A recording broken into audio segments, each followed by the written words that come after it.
No news only views.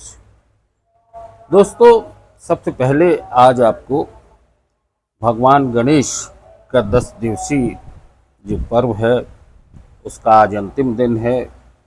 कल रिद्धि सिद्धि के दाता भगवान गणपति का आशीर्वाद आप सभी के साथ होगा और फिर एक वर्ष के लिए भगवान गणेश हमसे विदा लेकर जाएंगे, लेकिन उनका आशीर्वाद हमारे साथ रहेगा।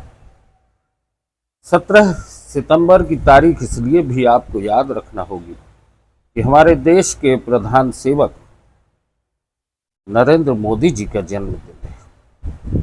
उन्हें भी हम नो न्यूज़ ओनली व्यूज़ की ओर से, आप सभी की ओर से जन्मदिन की बहुत सारी शुभकामनाएं देना चाहेंगे। अब आते हैं मुद्दे पर। बात है, दो घटनाएं हैं जिन पर चर्चा करना जरूरी है। छोटी कसरौद बड़वानी जिले में 36 घंटे तक जल सत्याग्रह हुआ। नर्मदा घाटी क्षेत्र के बांध प्रभावित लोगों के पुनर्वास का मुद्दा था। मेधा पाटकर से लेके बहुत सारे संगठनों के सदस्य वहां पर उपस्थित हुए। करीब 36 घंटे ये जल सत्याग्रह चला और कल यानी 15 सितंबर की रात 9 बजे तमाम अधिकारियों, विधायकगण की मौजूदगी में इस आश्वासन के साथ ये जल सत्याग्रह समाप्त हुआ कि बांध प्रभावित क्षेत्रों में रहने वाले लोगों के पुनर्वास और आवास पर बांध की जो बाढ़ है, बांध के कारण होने वाली विषम स्थितियों से कोई नुकसान नहीं होगा। अब आते हैं दूसरे मुद्दे पर जो आज का है। डबल इंजन की सरकार, यानी केंद्र में और राज्य में एक ही दल की सत्ता होना, उसको डबल इंजन की सरकार कहा गया। चुनाव के समय, विधानसभा चुनाव, लोकसभा चुनाव के समय बहुत सारे वादे हुए। किसानों के लिए जो वादे किए थे वो वादे पूरे नहीं हुए।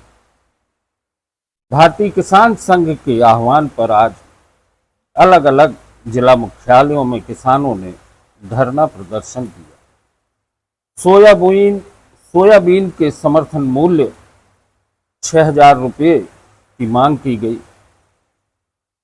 इसी तरह से करीब 18 सूत्रीय मांगे थी। सबसे महत्वपूर्ण बात जो है, जो इस धरने के दौरान सामने आई, वो ये है कि मध्य प्रदेश के पूर्व मुख्यमंत्री शिवराज सिंह, जो कि इस समय केंद्र की सरकार में कृषि मंत्री हैं, और दूसरे डॉक्टर मोहन यादव, जो कि मुख्यमंत्री हैं। किसान संघ का आरोप है कि सरकार के साथ किसानों का कोई तालमेल नहीं है, और भारतीय किसान संघ जो है राष्ट्रीय स्वयंसेवक संघ की एक शाखा है। इसलिए दोस्तों, इस मुद्दे पर गौर करने की बात है। आइए चलते हैं, पहले बड़वानी के छोटी कसरौद में हुए जल सत्याग्रह की एक झलक देखें आप। हालांकि उनकी मांगें पूरी हो चुकी हैं, लेकिन ये झलक इसलिए दिखाना जरूरी है क्योंकि आपको अखबारों में, तमाम टीवी चैनल्स पर ये सत्याग्रह नहीं दिखाया गया। फिर हम आपसे बात करेंगे किसान संघ। आज जो बड़वानी ज़िले में मध्य प्रदेश के छोटी कसरावत गांव में जल सत्याग्रह सुबह 2:30 बजे से जारी है, उसमें आज भी हमारी महिलाएं डोला ग्यारस होते हुए भी यहाँ डटी हुई हैं और सैकड़ों लोग धरना जारी रखे हुए हैं। ये जल सत्याग्रह आज भी जारी रखना पड़ रहा है क्योंकि हम देख रहे हैं कि बांध स्थल पर 136 के ऊपर जल स्तर पहुँच नहीं दिया है। ओंकारेश्वर जैसे बांध से या इंदिरा सागर पर की जैसे बांध से जब ऊपर से पानी सरदार सरोवर के आखिरी बांध में आ रहा है, तो उतना ही इनफ्लो के इतना आउटफ्लो सरदार सरोवर के गेट्स खोलकर होना जरूरी है। ना मंजूर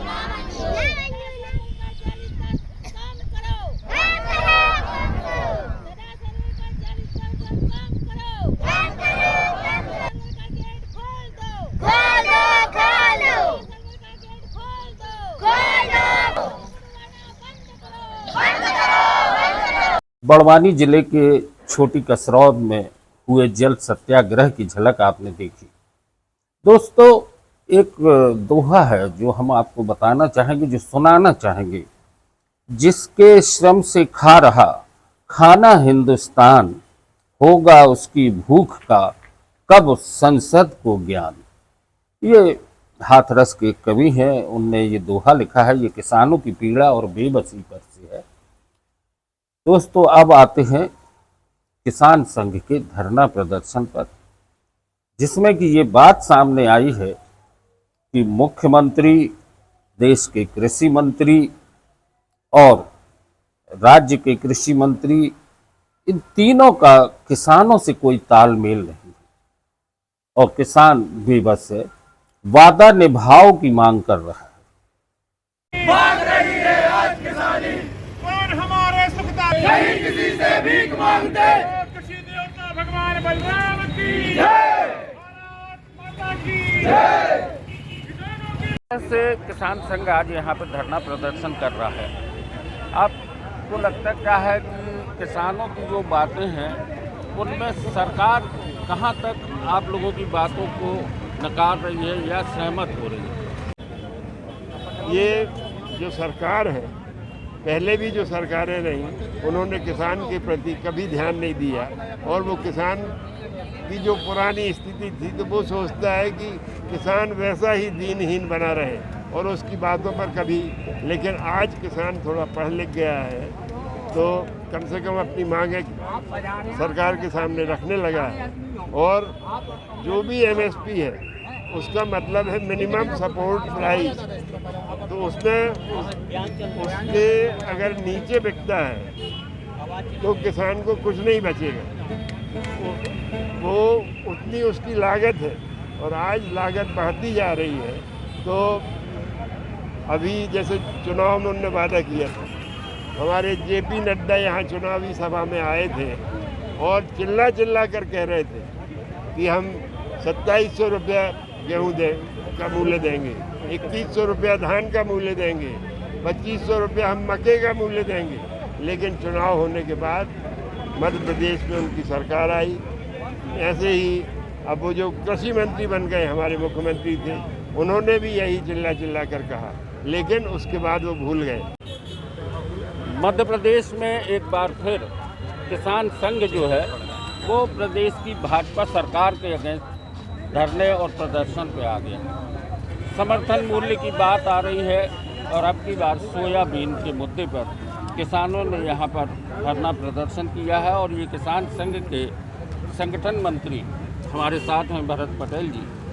आपको क्या लगता है कि मध्य प्रदेश में भी सरकार भाजपा की है, पूर्व मुख्यमंत्री शिवराज सिंह कृषि मंत्री भी हैं, इसके बावजूद आप लोगों को प्रदर्शन करना पड़ रहा है, आखिर वजह क्या है?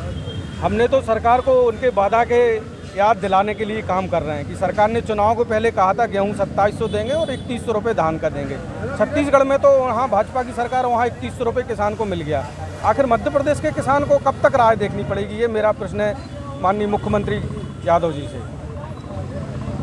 वजह क्या लग रही है आपको कि मुख्यमंत्री जी और किसानों के बीच में तालमेल नहीं है? मुझे जो लगता है कि अभी एक बहुत बड़ी कमी जो प्रदेश में खल रही है कि किसानों से संवाद की कमी बहुत कम है। सरकार किन के हिसाब से निर्णय ले रही, किन से पूछ के ले रही, कौन अधिकारी हैं, कौन से लोग हैं, ये वो बता सकते हैं। नो न्यूज़ ओनली व्यूज़ पर दोस्तों आज की चर्चा यहीं तक। कल फिर हम किसी नए मुद्दे पर आपके साथ होंगे, लेकिन एक बात आपसे कहना चाहेंगे कि देश के किसान, नौजवान और सरहद के जवान की चिंता देश के हर नागरिक को होना चाहिए, क्योंकि अगर आप घरों में चैन से हैं तो उन्हीं की बदौलत।